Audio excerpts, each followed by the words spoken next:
welcome back, guys, to episode 4 in our intro to Gothic art in our coronavirus series.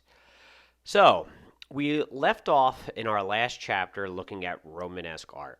Now, in this video, what I'm going to be doing is we're going to be highlighting some pieces of Romanesque art, talking about the characteristics, seeing a transition to our next era, which is Gothic art. And this video really is just an intro. And the next video I will make will probably be a little bit longer, and it's going to go into the actual pieces you have to know for the Gothic era. So last week we were talking about Romanesque art. I want you to kind of hit pause and then think about the two questions that I have up here, okay, which are name as many characteristics of Romanesque art as you can, and then 2, name the piece below and describe what scene it is. So hit pause now, think about that mentally, and then we'll come back. All right. Hopefully you took a moment to think about those. If you think about Romanesque churches, it is the idea of this large-scale building projects for the first time since ancient Rome. We have the Roman cruciform plan, basilican plan churches being created. Churches were large. Why did they have to be large? They had to accommodate these these pilgrims going on pilgrimages to various churches to visit the relics of various saints around Europe. They would often start in France or in Germany or in England, and then they would make their way to the Church of the Santiago de Compostela, which was dedicated to St. James. His relics were held there, and again, they did this for 2 reasons. They were going on these pilgrimages. 1, they thought the world was going to end in the year 1000, and then 2, when the world did not end, they thought this was a way to show their happiness with God and their devotion to God and their thankfulness that the world did not end. And then number 2, down below there, what do we have? We have some images from the Bayeux Tapestry. So it shows the Norman conquest of England, the war that broke out between the Norman king and the man of England, who fought between the two sides to try to take over England after Edward the Confessor dies, and then William the Conqueror of Normandy will actually assert and take over, and this is showing his conquest, all told through registers, a very, very long piece, over 200 feet long. We have 3 registers there, kind of flat imagery, not a whole lot of realistic color, but again, it's the kind of incorporation of religious art and then also art that is there to benefit the monarch. And we're going to see a lot of that art that is religious but also benefiting a monarch as we go through Gothic art. Okay. So if we think of Gothic art, this is kind of our key imagery here. We've got stained glass. We've got things called rose windows, which are the large circular windows that we have here, again, kind of meant to mimic the beautiful flower of a rose. We have these smaller, thinner, almost spear-like windows called lancet windows, and we're going to get into today those characteristics and what they are and why they were made. So if you haven't taken a look at your Gothic art note packet, I would hit pause, go through that, read the first couple pages up to where it goes to the Chartres Cathedral. It's about really a page and a half in your notes, and then come back. And after you read, hopefully the information will make more sense. All right, so the evolution of the Gothic period, this is not something that you necessarily have to know, but the Gothic era lasted a relatively long time. It's about 300 to 400 years. It is really everything from around the year 1100 all the way up until about the year 1400, which is usually seen as the beginning of the Proto-Renaissance. And if you look, there are some different eras from different points in European history. Gothic art really kind of centers around France. You have the early Gothic, the High Gothic era, and then the late Gothic. And what happens from the beginning of the Gothic to the end of the Gothic era is these churches just get more and more and more ornate, and they take things to the extreme. And we'll kind of take a look at what are the foundational elements of Gothic art, and then as we go through the unit, you will see how things get taken to the extreme. And it will spread. So the Gothic style will start in France, it'll spread to Germany, and it'll also spread into England as well. So what are some characteristics of these churches that are being created? So in the early Gothic era, we see a lot of round columns in the interior, or rounded columns in the interior. We see these things called rib vaults start at the ceiling but travel down only to the top of the columns or the capitals, and we'll see that in Notre Dame and Saint Denis. And in the High Renaissance, we're going to see very, very articulated columns in the interior. We're going to see rib vaults from the ceiling to the floor, large windows with big open space to fit that stained glass in there. We're going to see larger choir areas and chevets. Compound piers are going to become common in order to support the arches, and we're going to see more sculpture on the facade, which is the outside area. And then we'll see that at Amiens and then later on at Chartres. So some more characteristics of Gothic art. Well, we will see the rayonnette style, which is the radiating. It's a dissolution of wall space with great sheets of stained glass like windows, thin groups of column shafts, refined tracery used throughout. We'll see that at Saint Chapelle. You don't necessarily have to know that because the real only Gothic cathedral that you truly have to know is going to be Chartres, and we'll spend time looking at that. And then in the late Gothic era, there is a style called flamboyant, which is meant to almost look like it's flaming. All right, it's very, very ornate, very over the top. These big pinnacles and tracery. Tracery is this thin concrete that will be used to cover the window area, and it's very, very thin but very decorative. And we will also see the use of ogee arches, and we'll talk about what an ogee arch is later on. So before we talk about art, let's talk a little bit about the history. So there's no specific precise date of when Gothic art actually starts. They believe that its origin was in Paris. There's a difference in opinions on the term Gothic and how it came to be. They actually believe that the very first art historian, Giorgio Vasari, wrote about and gave the name Gothic to this era. And the reason why he uses it is he's kind of ridiculing the architecture of this period, and they believed it was monstrous and barbarous and just really over the top and unnecessary, and very, very unnecessary compared to the order and rationality of this new Renaissance art and architecture that was being made in the 1500s in Italy. And also, remember, they're looking back at the Renaissance artists to the Roman temples and to the Greek temples of the ancients, and they look at Gothic art and they're like, "What is this? It's way overdone. It's all about being pretentious. It's not about balance or humanism." So that's one of the reasons why they think this era gets the name Gothic. It's given to it for the very first time by Giorgio Vasari in the Renaissance, and it's really it's a negative context that goes along with it. And even today, there's some negative connotations of if you describe, well, what does Gothic mean? Usually you think of dark, dreary, black.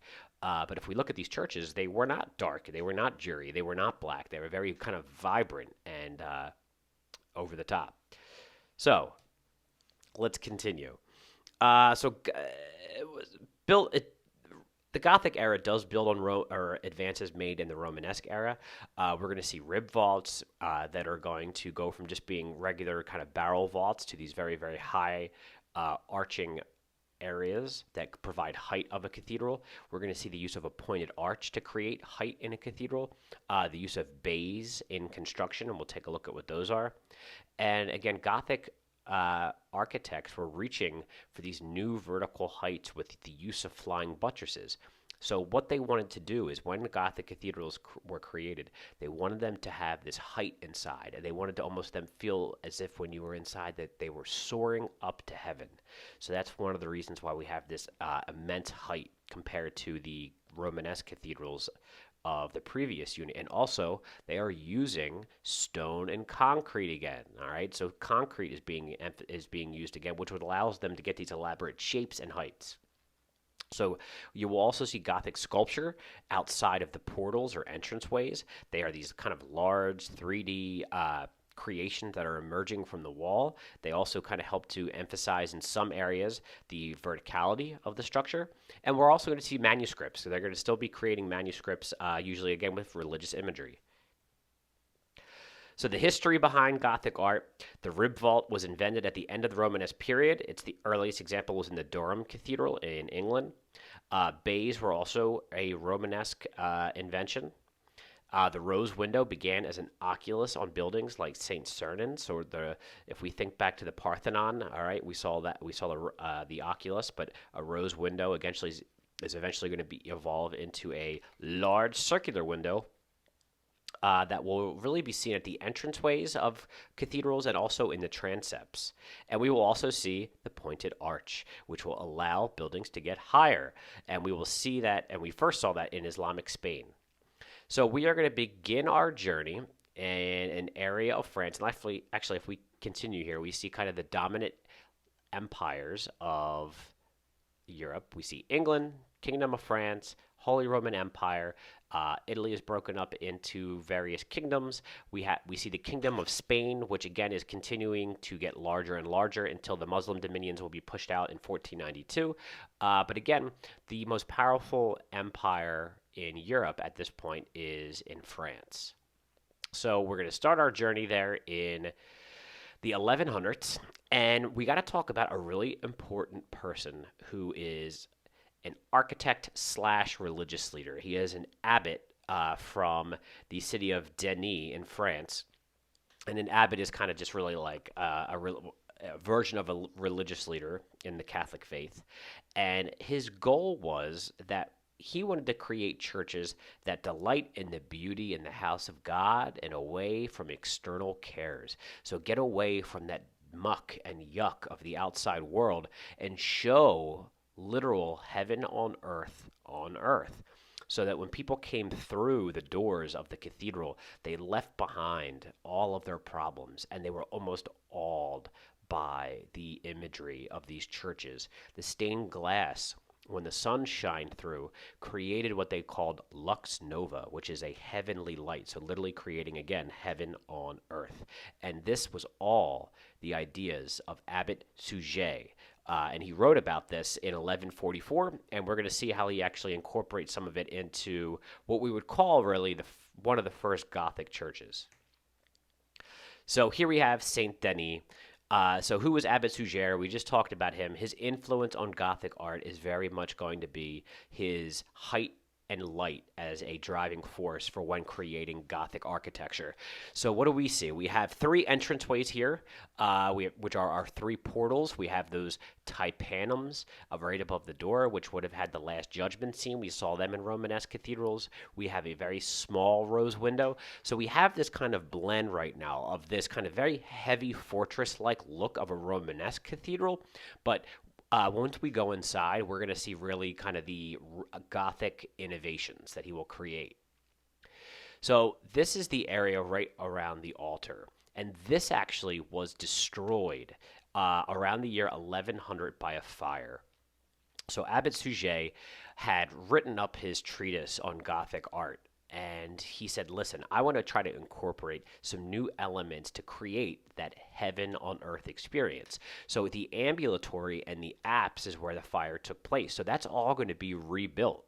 So what we see here, we have this area that we have where one of the transepts is, we have as a rounded arch. But what he incorporates in the area of the ambulatory around the altar and the apse are these pointed arches. So that goes back to Islamic architecture and an innovation in Islamic architecture. And we see, though, it creates greater height. And we're going to see that taken onto a larger scale when we get to Chartres. So he also creates stained glass windows. He has these rib vaults that are creating pointed arches up to the ceiling, which are creating the height as well. This is looking back into the nave. He creates these crisscrossing rib vault areas around the ambulatory, all right, which the use of rib vaults, which are these like extending vaults, or these extending arches here, they will help to create height as well. We did not see those in Romanesque art. And here we see the crisscrossing of these arches that are really creating these large pointed arches, okay, these large pointed vaults. And you can see here how many of the little niches we have in the ambulatory going around the apse. So this is where the altar would be. This is where the pilgrims would come in, look at the relics, and they would leave again. So you want to stop here and you want to write down what were his goals. So Suger's goals: beautify the church, It should inspire hope in the beauty of paradise, okay, and what awaits you if you're a good Christian. He wanted to embellish the church altars with gold and jewels. Romanesque was very dark and heavy. Gothic art is more light and airy and ornate. And he uses rib vaults created by intersecting pointed vaults. So essentially, vaults that are pointed up, all right, they intersect with one another, and they become the rib vaults. And that all helps to achieve the idea of height and light within these cathedrals. That was the goal. And again, you want to write these down. Abbot Suger is very, very important. And the church that he worked on was Saint Denny. So, and again, this is also on page 4 of your note packet, but this is what he was trying to create. We really went through all of these already. We talked about the churches and how they were meant to make you feel, get you away from that nastiness of everyday life. Stained glass windows and light will enhance the feeling of spirituality, give you that heavenly light. So if there's anything on here that you think is important, feel free to write it down. I know it's all in red, but a lot of this you already wrote down on the previous slide. And one of the other new innovations of Gothic art is something called the flying buttress. So buttresses are used on the outside of buildings to reinforce the arches that are on the inside of buildings. So think of them like holding back the arch. From at the top of the arch, it would bust out. That's where the weakest point of it is.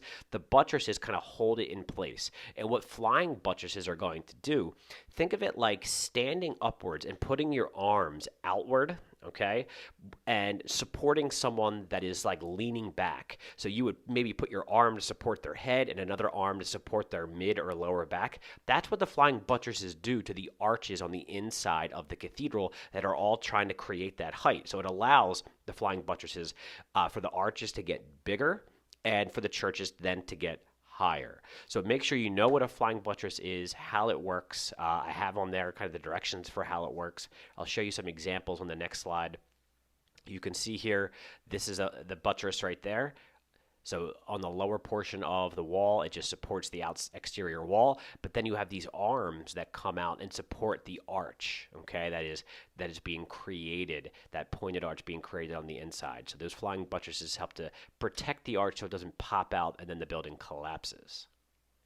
All right, so that is going to be it for our intro, and we are going to pick up on our next video looking at Chartres and the importance of this one cathedral in the Gothic era. So I will see you guys, and hopefully you are watching these videos and taking your notes.